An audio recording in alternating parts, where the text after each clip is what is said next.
All right, guys, welcome to another What Is It podcast. What is it? Come and see here at Manna University. All right, so it's What Is It? We're back, and you know what we do. We are all about educate, equip, and empower. I'm Dee Bowie. I'm the co-host for this podcast, and we're at Manna University. And we're going to have a good time because we have today's co-host is the president of Manna University. I am excited because I know him personally. I feel like there should be a disclaimer that goes out in this because, well, you'll see. Let me start with this. Yep. What do you like to go by? So you could be Carlo, Dr. Serrano. We're not calling you Jesus or nothing like that. You know, It's not a thing. outside of students, it doesn't really matter to me. Oh. So students, I would prefer them call me Dr. Serrano or Dr. Carlo. I didn't spend all that time going to the 27th grade for an undergrad to call me Carlo like I'm their buddy. I'm not your buddy. I love you, but I'm not your buddy. 27th But also, grade. like, I don't get in my head if just people that we work with here or Manna Church say Carlo or Dr. C or Dr. Carlo. Dr. C is Dr. Crowder. Don't call me that. Yeah. But it doesn't bother me because I've always said I know who I am. Like, I don't Okay. need someone else's validation. So whatever other people feel comfortable with, I will answer to it usually. Okay, I was about to say, you might want to be clear Usually. because, you know, people are people. Okay, so funny story. Yep. My very first real interaction with Dr. Serrano was as a student. So I don't call him anything else other than Dr. Serrano. Like, even outside of work, his wife has told me, you don't have to call him that. And I'm like, I hear you, but that's what I went with for like 15 weeks. Sure. It's embedded, so I don't know any other way. Speaking of my first impression of Dr. Here we go. Serrano. Now it starts. This was that disclaimer was for this. Yeah, All right. yeah. So Here let we me go. tell y'all. So Dr. Serrano teaches a class called Mentoring and Coaching. And at some point in my degree for my bachelor's, I was put in his class. And so it was online. And I went into the class. And I don't know if I came in a few minutes late or what, but when I came into the class, he was going off. At least that's what it sounded like to me. Like he was basically telling the students what he wasn't gonna have. Like that's just Oh, yeah. what I it remember was. that. Like Yeah, he you was came late going on the Zoom, yeah. going in. Yeah. And so I stayed for the whole Zoom, but as soon as it was over, I called my academic advisor and I said, I can't take this class. And he's like, why? And I was like, listen, I'm sure that everything he's saying is right, but the way my mental state is set up at this point in my degree, I don't think I can do this. So I'm gonna need you to find me a new class. I literally dropped the class and started another class. I had reasons. It wasn't just because of him, but it turns out I did take that class again later, and it turned out to be my favorite class in my entire degree plan. So maybe not judge your professors by their very first, Maybe. I don't know. or maybe I'm it just was- myself. I mean, if you are in one of my classes or you're in a meeting with me or this is who I am all of the time. And because I did most of my education post a career in the military, already in a career in ministry, all of the things that non-traditional students typically try to throw for why they can't level up or walk into what God has called them to. I just like to start from the beginning. Like, I'm not the one. Yeah, we're like, not doing that. I have empathy, but no sympathy because I've been there, done that, and I know how messed up I am and how not important I am. And if God could help me accomplish that stuff, I don't want anyone to limit themselves by time management or any of that other stuff. And I have 2 young adult college age students. So for the traditional college age student, that's kind of where the parent in me rises up. Like, no, what we're not going to do is talk about how stressed out you are because you have a paper that's due for a class that you chose to sign up for. You get what I'm saying? So in mentoring and coaching, that's it's mentoring and coaching. So I tell the students, we're learning together and I'm going to mentor you and coach you in the course. So you walk right into a mentoring moment. I promise you, some student asked a question about time management or workload, and so that let me just stand up on my soapbox. Like what he just did was what I walked into, and because of where I was in my mind, I was like, Yeah, so if that sounds like going off, well, you have to have some talks with Jesus. I did. I promise you that's not going off. I was smiling. There was no knife hand. Like, I wasn't yelling. There wasn't. Yeah. I don't think. Anyway, speaking of you, tell us a little bit about Dr. Serrano. My name is Carlo. I'm from Tampa, Florida. I get to work at Manna University as the president of Manna University. I have a lovely wife named Jamie who also gets to work at Manna University. We celebrate 27 years marriage this year. 2 sons, a 25-year-old and a 20-year-old, both college students, doing what college students do. I've been in what you would call vocational ministry since 2005. I got out of the Army in 2005, went straight on the staff at churches. So that's really what I've done, is worked with Jesus people in military communities, Fort Campbell area, for almost 20 years. And then the overlap of that is Fayetteville and all the places Manna touches since 2013. Okay. That's pretty dope, honestly. That's a lot of information. So what I heard him say was he's been at this game a lot longer than me. And so that's why he is our guest. Also, he is our guest. Am I the guest or the co-host? You are the co-host. You're confusing I did say, okay, me. don't do words that. matter. Don't. Yes, you know what? You're right. Words do matter. Yeah. He's right. I did warn y'all, just so we're all tracking. Mm-hmm. So he's the co-host because he's the president. And we are coming up on commencement. So most of our talk, although it's very geared toward educate, equip, and empower, it's going to talk a lot about commencement. So let's jump in. We're starting with educate, guys. Okay, so we've got commencement coming up towards the end of this month, and we can't have commencement without educate. Yep. So as the president of this great university, I can say that because it is my alma mater. What does that mean to you? What does educate mean? What does commencement mean? We can break it up that way. Yeah. Educate for us, again, we're a people in a place of learning. I use those 2 words intentionally. We are a people of learning. This gets back to the heart of even vision Dr. Crowther had when he helped relaunch our institution over 20 years ago. We'd been a startup college in various phases. In the 1970s, Manna Church started Manna Christian College to train and equip people for vocational ministry. Then we moved locations to Chapel Hill, and there was some other grace schools that were kind of adjacent to that vision. It really wasn't until the late 90s that Pastor Michael Fletcher and others really felt we need to get that institution back. So essentially, that's how Dr. Steve Crowther ended up 99, 2000, starting what was Grace College of Divinity, which then changed names into Manna University. And Dr. Crowther would always say, it's not just about buildings and degrees. The people are what matter. We're seeing lives transformed. He was very big on that language. And that's just in our DNA. So we're a people and a place of learning, a people of learning. So people are first. It's who we are. I think we have to embody that, being this kind of growth mindset, always wanting to grow, always wanting to learn. First and foremost, as students of God's Word, but then studying whatever He sets our hand to go to. But we're also a place of learning. That means we're still a university. Yeah. There's still papers to write. There's still discussions to do. There's still assignments to turn in, standards to keep, accountability, academic excellence in an environment of grace. But ultimately, that's a long answer to a short question. Educate really connects to the heart of what it means to be a Christ follower. This is a great commission lifestyle. What sets Bible colleges apart from any other type of institution is that we do exist to advance God's kingdom through biblical higher education everywhere. And when we look at the great commissions that are in Matthew, Mark, Luke, John, and Acts, specifically in Matthew's, the one we quote the most, go and make disciples. That word means learner, pupil. So, just a little bit of what educate means. Commencement, it's a start. So what's exciting about commencement is it's really the launching point. It's not an end point for our students. It's really the launching out. It's good.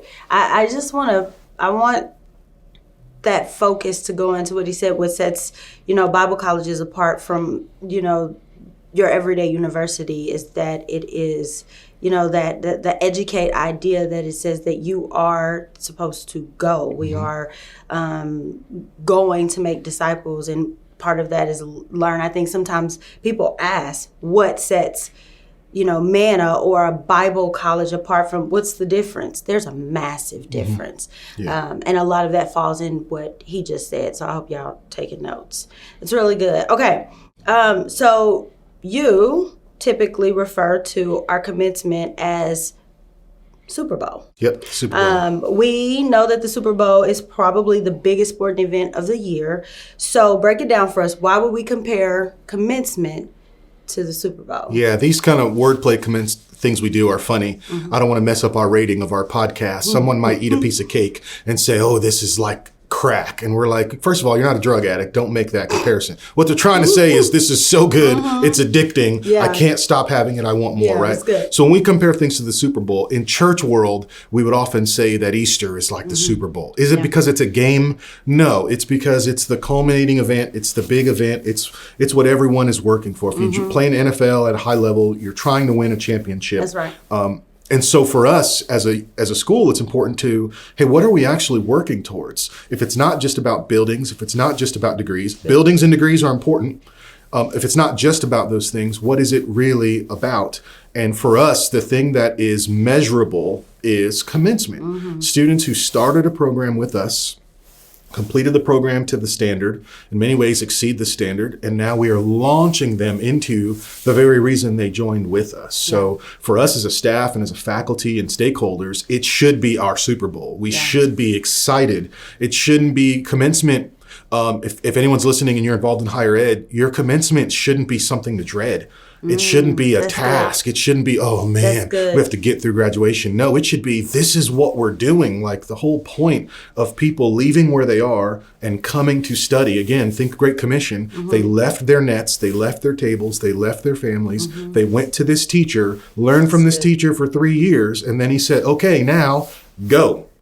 I'm going to go. I'm going to give you everything you need, but now go. And so in many ways, that's what we're replicating in the commencement ceremony. So it just fires me up to see people. Sometimes to see people that honestly, I worked here since 2013 and I say, I have no idea how in the world you made it. So that kind of excites me. Sometimes I'm perplexed, like who did you pay off to get through some of these students? I'm just like, I'm telling you, I know that God is real because I just shook your hand on a platform. Wow. Don't tell me God isn't good because amen. They know who I'm talking about. Okay.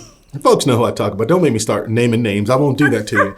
Some of them know who I'm talking about. Please don't name names. I know there is a God and he's good because that's the only way that you made it across the platform. But in all seriousness, it is such an exciting thing for me. So you can tell now I'm passionate. I'm excited about it. Yeah. Our team puts so much work behind the scenes. There's so much stuff that happens in the staff day to day, from degree audits to the care that our student services team does to actually call students and, hey, did you know if you just took one more course, you could graduate 4 months early if you just took one more course this semester. Just all that stuff we put. We're not trying to flip tables quickly like a restaurant trying to make money. It's not about trying to get people in and out. We really want to launch people in a good way into God's calling. So that's why commencement for us, it's our Super Bowl. That's good. And I'm really grateful that you pointed out that it's not just for the student, because I think a lot of times people will look at commencement and they're like, oh, it's all about the student. And it is, because they work to get there. But you think about the staff members behind the scenes that most people don't get to see. They're working to get them there. You think about the professors, the faculty that are taking all the time to make sure that they know the information so that they can then teach, so that these students can be launched into, like, it's the Super Bowl for everybody involved. Even when you think about the families that are involved, right? The parents or the spouses, the children, because at our university, we don't just have like 18 to 25 or whatever. We've got, we got people 65 years old who are going through courses, and their children. It's a Super Bowl for them. So many of our students are non-traditional age, meaning they're over the age of 22 or 23. And so you're right. I'm thinking of one of our faculty members, Dr. Tom Johnson, who just recently defended his dissertation at our great friends, Regent University. And his wife, Julie Johnson, who's also a Manna U professor, she made that joke of, yes, I get my husband back. I don't have to be a dissertation dissertation widow anymore. Like the family for sure carries that that burden, especially if you got a full-time job. I know students who are active duty U.S. Army balancing all that comes with that job, and they've got young ones at home, and they're still committed to, I'm going to get this associate's, I'm going to get this bachelor's or master's. So yeah, commencement's a big celebration, not just to honor those students, but everyone else who is involved. Okay, cool. So that was educate. Let's move into equip.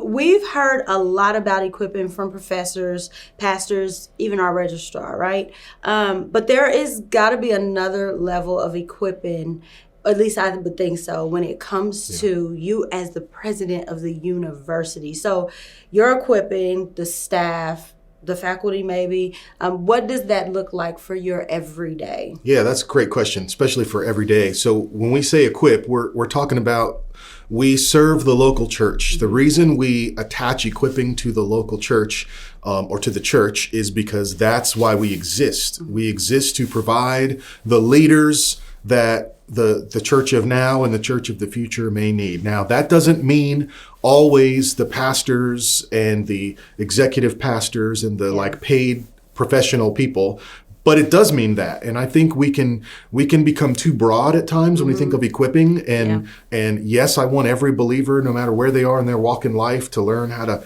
handle the Bible and be God's ambassador wherever they are. But at the same time, we do need church planners, and we do need pastors, and we do need staff members to help local churches grow and expand and thrive and make a big impact. I was just with one of our longtime senior leaders yesterday at Manna Church, and we were talking about how we want to do all these things sometimes to reach our communities, and we end up being too broad and we can't make a difference. And he was saying there's nothing like digging a deep, deep well and building the foundation of a strong, healthy local church. It's going to be so much more effective for the long term reaching the community. That's really what we're talking about when we talk about equipping. So for me in my everyday, that equipping can be one-on-one conversations with staff members where I'm just being me. Sometimes unintentionally, that is, I didn't realize that. People take away maybe a life principle or a habit or a hack or how to make a system better. Many times it's just getting people to see from a different perspective. So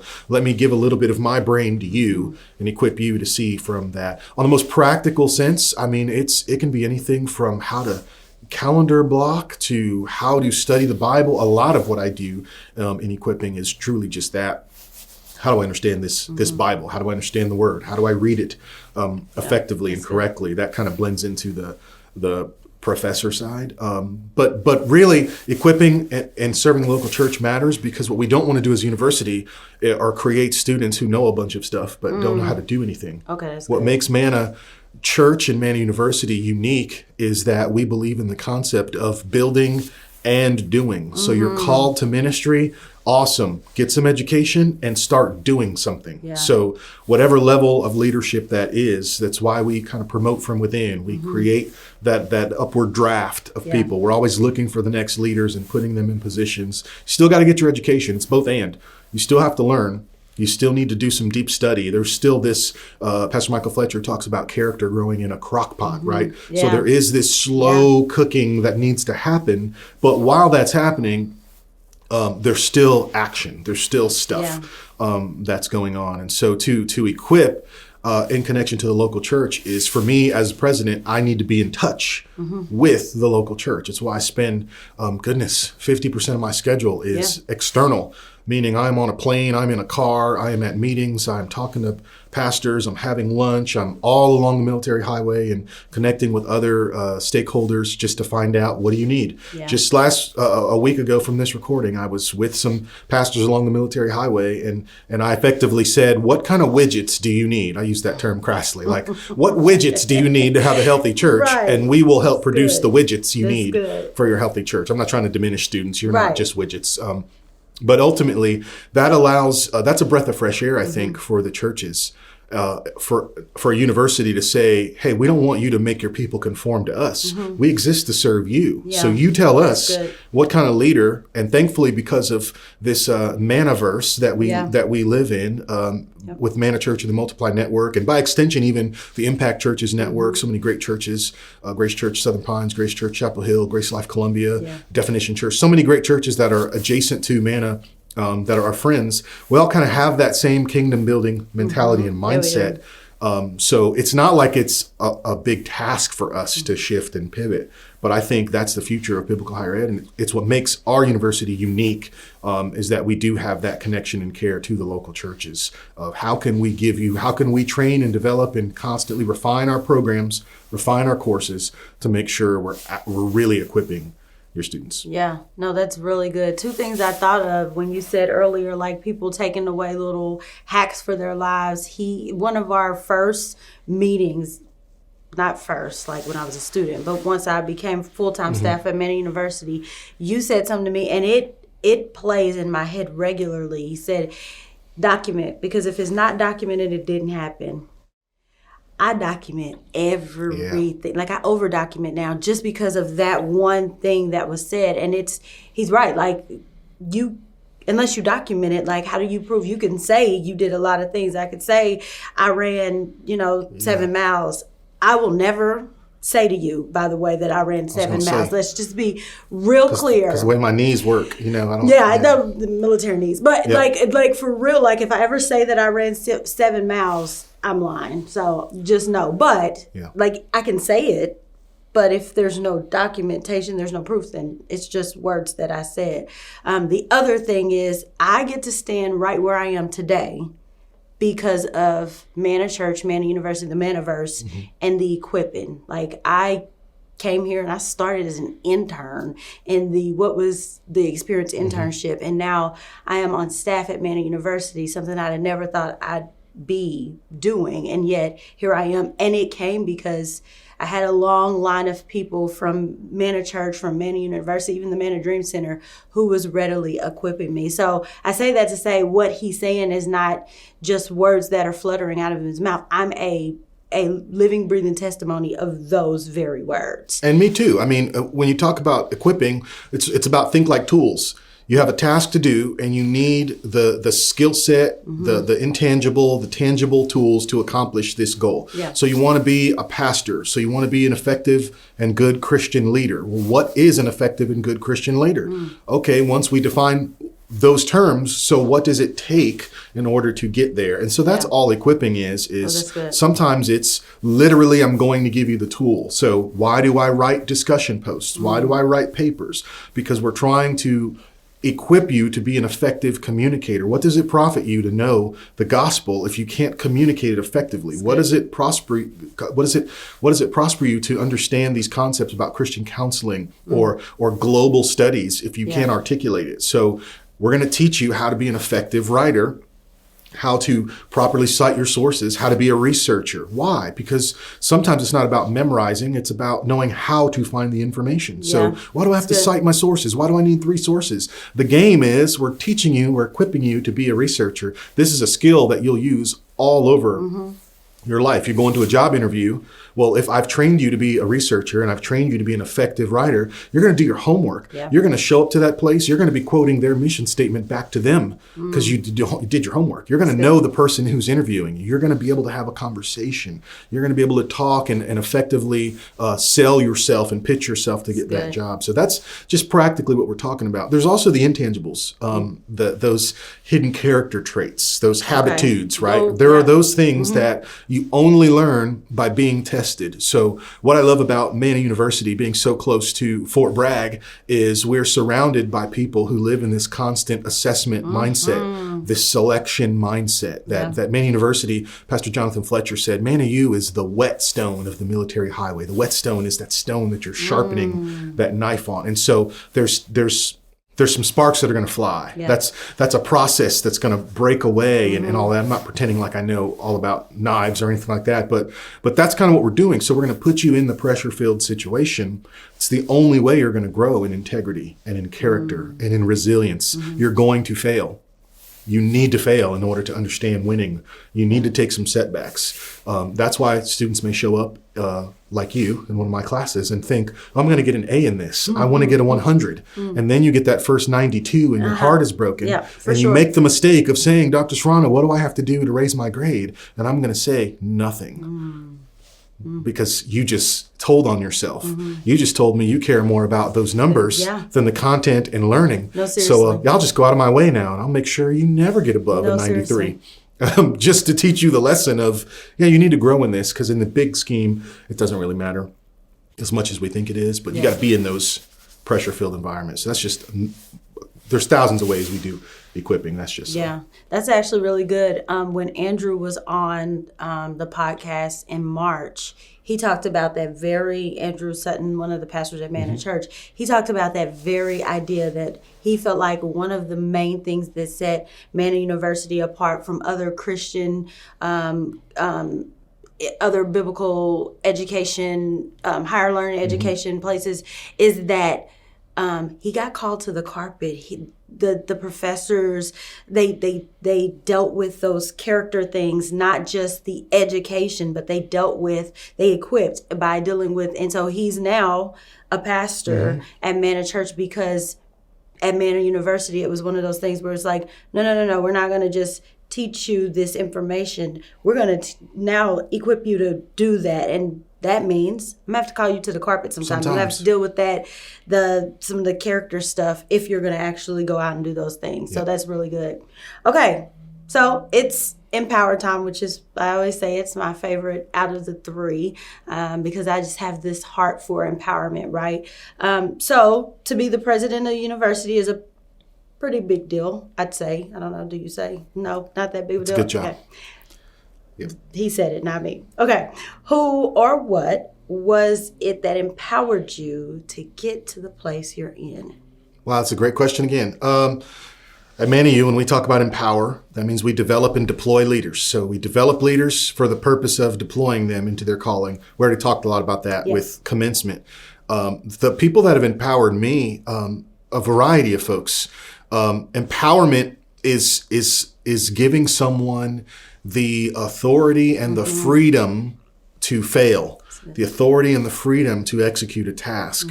And so it's almost releasing someone into it. So it could be my first ministry job out of the Army, where I was encouraged to preach a lot. I worked at a denominational church at the time, and I probably preached 75 sermons my first year out of the Army. Oh, wow. Because that church had Sunday morning service, Sunday night service, Wednesday night service, Thursday night prayer meeting service, Thursday afternoon nursing home service, Friday night young adults service, Sunday morning young adults. Like, there was a lot of activity and busyness. And so what that did for me was, early in my ministry career, I just had to learn, always be ready to preach, always have a sermon in your back pocket, we would say. But I was empowered to do it. I was encouraged, hey, right, I wasn't micromanaged in doing that. To get into my current seat now, that empowerment looks like people like Ron McBride, our academic consultant, Ron McBride, who served here for years as our chief academic officer, was our interim president for a while. Back in 2015, when he came on board, him saying yes to a lot of my ideas. Hey, can we change this course? We need to change this course code. Why are we doing it this way? And he would always fight for me and say, yeah, that's a good idea. Do it. So just kind of that, do it mindset is what we're talking about for empowering people. Ultimately, it was really Dr. Crowther who just set me up for success, doing kind of those same things that Ron would do, and saying, yes, Carlo, let's do that. Or, hey, maybe not right now. Or, hey, we can't do that. I'll never forget being in a group of pastors. I just finished my doctorate. And so Dr. Crowther and I were the only doctors in the room. And so it was intimidating for me, because they were looking to me for answers. And like, you got Steve Crowther sitting right there. Why are you talking to me about it? But I said something that was a little bit of a hot take at the time. And I'll never forget him saying, Carlo, you're right, but none of these guys get it yet. And so you want to be careful when you're leading. Don't be so far ahead that they can't keep up with you. Ooh, Pastor Michael Fletcher would encourage me that, hey, when you're leading, remember not everyone's been on your journey. And so the temptation as a leader is to think everyone should start where you currently are. Real leaders go back to where they are and you kind of bring people with you. So go and do that. And then they would give me tips and ideas of here's how that can work. Yeah. So they never tried to wet blanket and say, hey, you're wrong. It was never a rebuke. It was never a, you're wrong, young man. One day when you're old enough, you'll get it. One day when you're mature, you'll understand. They never treated me that way. They always said, that's great. Yes. Now, how can we do it effectively? How can we be good and effective? And so those are just leaders who really empowered me. So I try to do the same thing to our staff. Yeah, sure. If you have an idea and it doesn't drift us from our mission, that's an awesome idea. Do it. What we're not going to do. Okay, this is good. Yeah, what we're not going to do is be hypercritical and complain about everything and not criticize by creating and not come up with solutions. What we're not going to do is just point out all the flaws in people, point out all the flaws in systems, and then expect someone else to come along and do it. An empowerment culture means there's accountability. Yeah. So a culture of assessment and empowerment means if something is broken, you should bring it to the attention, but you need to be prepared to fix it. Yeah. Because obviously you're the one with the vision to see the issue. And so we want to be a culture that says, hey, yes, do that. And let's help you do it. So we want to develop and deploy. That's really good. I had someone tell me a long time ago, I don't even remember who it was, but they said, for every one problem you have, come with three ways to fix it. And what that did was keep people from coming with problems. Because now you have to actually think past, I'm going to come and just complain to you about this thing that's wrong, but I have to actually think about ways that I can fix it. Not saying that all those ways are going to be great, but I have to actually think past what I have a problem with, but thinking too, how do we fix it? And that's a part of empowerment. Yeah, the two easiest things to do in leadership. Leadership is hard and traumatic. For real. I wrote a book about it. Yeah. The two easiest things to do in leadership are everything and nothing. So to lead, that's a word. It's very easy to just tell everyone, do this at this time in this way. Matter of fact, I can do it better than you. Just watch me do it. In leadership, it's very easy to do that. So just got a bunch of robots working around me.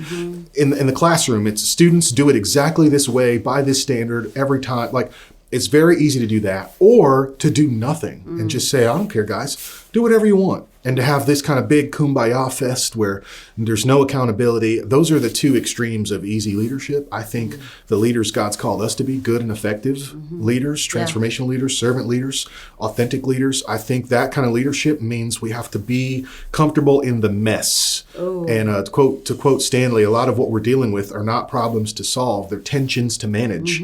And so empowering cultures live in that messy middle of, I have to be okay with this not going the way I would do it because I'm developing and deploying a leader. You're going to fail 5 times. It's okay. I remember one of our younger staff members making some mistakes earlier on in their time with us. And I remember having a conversation with them where I just encouraged them like only I can. And I said, the problem is you think we don't already know you're bad at your job.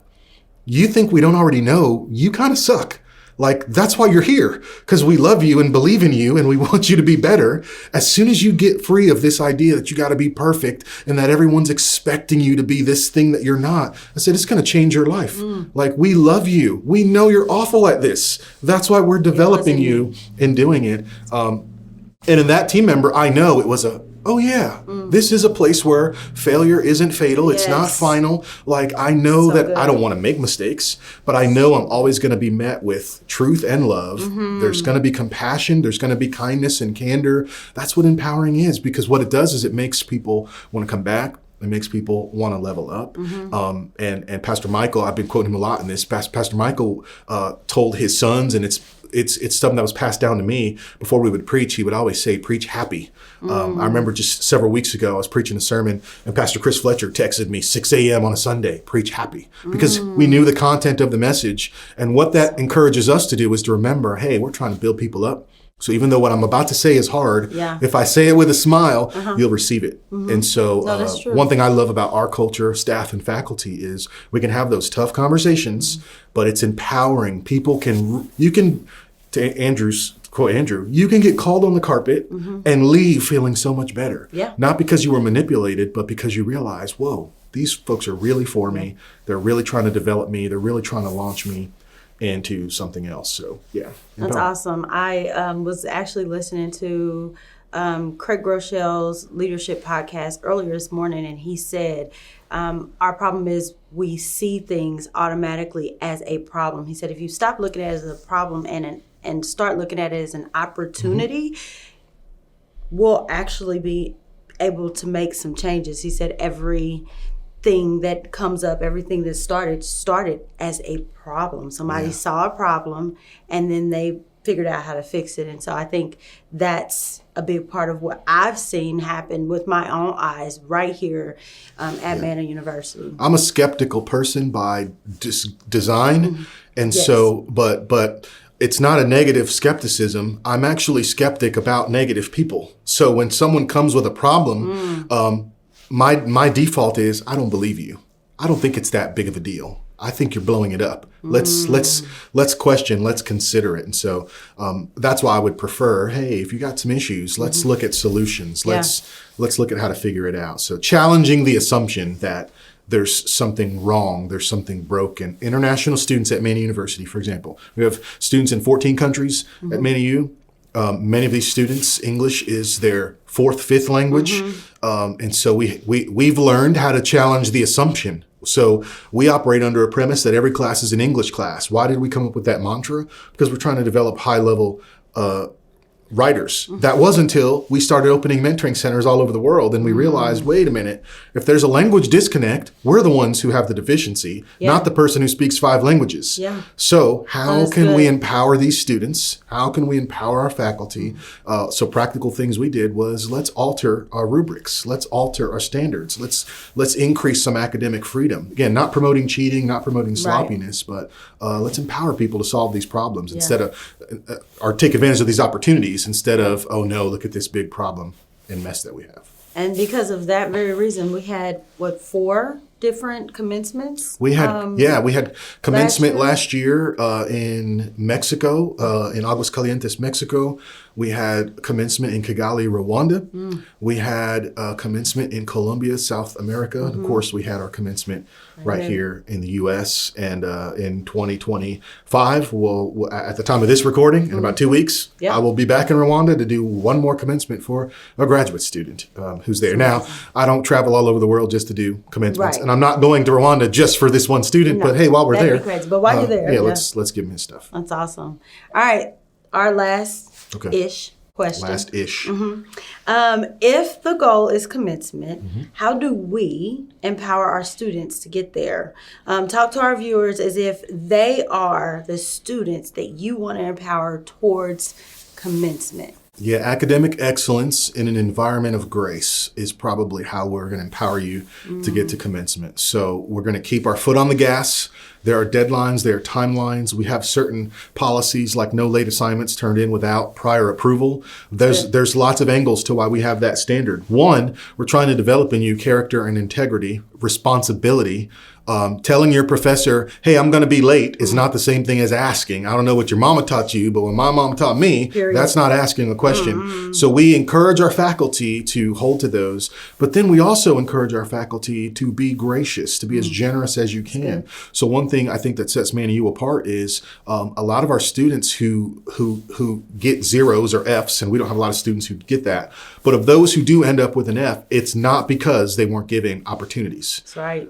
We've had students who really blow it on an assignment for a variety of reasons, and they're always given a chance. Hey, we'll let you resubmit it. Maybe not for full credit, but we'll give you a chance to make it right. So those are ways that we are pouring into the students to get them to that goal. I hope every faculty member as well is considering that in their classes. I know our staff, we're giving that attention to detail and care of our students to make sure they're in the right classes, that they're going to finish on time. And then probably like 6 or 7 months before the commencement, we start hitting them up. Hey, it's that time. Apply, get ready. And then, of course, we'll throw the big party for them when they show up. So good. Well, this has been amazing. I'm excited about commencement. Yes. I'm excited about everything that comes with that. The planning of it is so much fun. And the fact that I get to be a part of helping for that celebration is honestly a blessing because I've experienced the other side of it. So, okay, so I give everybody a bonus question that they don't get ahead of time. So that was the ish that you said. That was the ish. Everybody. Wait, you gave these questions ahead of time? I must have lost that email. Okay. Sorry. Here we go. All right. So, which of Jesus's parables would you consider your favorite and why? Which of Jesus's parables would I consider my favorite and why?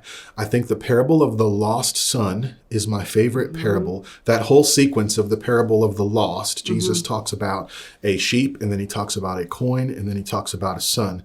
I love that sequence of parables because it reflects really the state of people. And all of us maybe at one point are not in our journey. That sheep, we all like sheep have gone astray. Each of us has gone our own way, Isaiah tells us. So that idea of that sheep, some people are lost and it's like you can't help it. You're going to wander away. That lost coin, this person who tears apart their house looking for this coin. It was always so striking to me because it's not the coin's fault that it's lost. Right. And the coin doesn't even know that it's lost. And so how many people are far from the Lord who they don't even know. No fault of their own other than where they're from, their situation.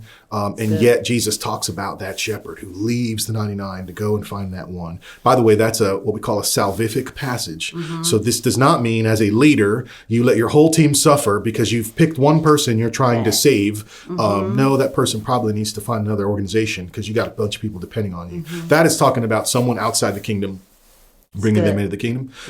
So the sheep and the lost. But the son, this idea of a young person saying, give me what I need, let me go out. We get that parable, I think, the church, we get it so wrong because we focus on this young man who goes out and lives his life and then realizes I have nothing. And then he comes back, right? What a beautiful picture of the father who's there, who cuts him off. If you're familiar with that parable, this young man has a whole story. Okay, I'm going to tell him that I'm going to come back and I'm going to work as a hired hand. Like he's got it all ready for how he's going to work his way back into the good graces of the father. And yet the father's like, oh my goodness, throw a party.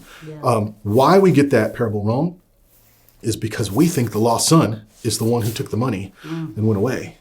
And Jesus, I'm convinced, told that parable because the lost son is the one who stayed home and who was with the father and who did all of the stuff. And his reaction was, I've always done what's right.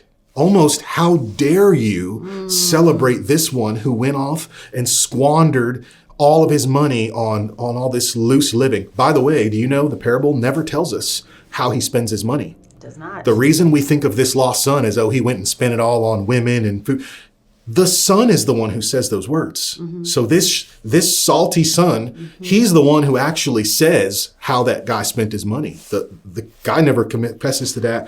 The father never confesses to that. So it's such a striking parable because I think church, especially church in the West or church that's influenced by the West, this is where we can get stuck so much. As people are coming into the kingdom, as people want to receive Jesus, what they're running into is not, yes, there's always this loving father who's willing to welcome people. What they're running into are these lost sons and lost daughters who are salty. Hey, I've been doing all the religious stuff. I've been going to church. I've been faithful. You never threw a party for me. What about me? That's the lost son. So that's why that's a striking parable to me. So I think that's why Jesus told it, is to effectively say, hey, this is what the future of the kingdom looks like. People are going to be coming in. Some of them, we're all prone to stray. Some of them don't even realize they're lost. And then, of course, even this one who all the odds are stacked against them, the posture of the Father, the posture of the kingdom, is to celebrate. So my friend Pastor Mike Burnett wrote a great book called Parable Church. You should get it wherever books are sold. Because in that book, the premise is that Jesus never told us how to do church, but he did tell us what it should feel like. And what it should feel like are not this salty son standing there like, who are these people coming into the kingdom? No, we should have that posture of the Father, welcoming, the posture of that person. I'm going to tear everything apart until I find that one. And definitely the posture of that shepherd who will leave the church folks to go after. There's one more. A lot of our Manna churches use that for the one. Like there's one more out there. So anyway, that's it. That's a good I bonus was question. trying to stump him, and he stumped me because, wow, I've never heard anybody explain it quite like that. That's a whole sermon right there. Well, this has been great. Thank you. This is awesome. Keep doing this. Thank you for taking time out because we know you have a very busy schedule. So thank you for that. We are appreciative for you. Keep watching. And if you are interested in any of the classes that we talked about, That's right. www.manna.edu. That's where you go. It'll be in the link somewhere, I'm sure. Bye.